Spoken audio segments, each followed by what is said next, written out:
अब क्या कहा है कि उस सच्चिदानंद घन ब्रह्म ने अपने मुख कमल से, गीता ज्ञानदाता स्वयं कह रहा है, उस धार्मिक अनुष्ठानों की जानकारी विस्तार के साथ कही है और उसको तत्व ज्ञान कहते हैं।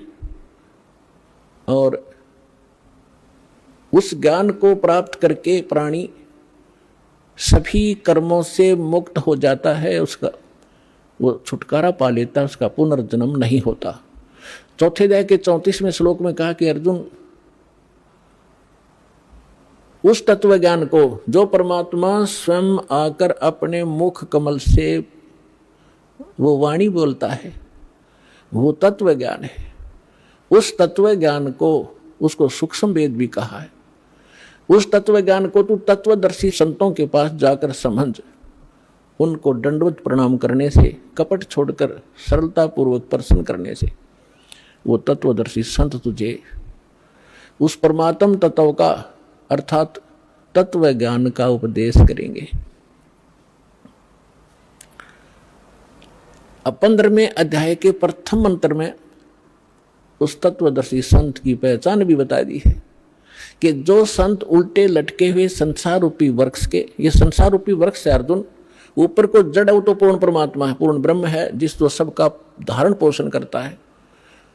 15वें अध्याय के 1 से लेकर 4 श्लोक में और 16-17 श्लोक में 3 पुरुष, 3 भगवान, 3 ब्रह्म स्पष्ट किए हैं। सरपुरुष कहो, सरब्रह्म कहो, ये तो काल है।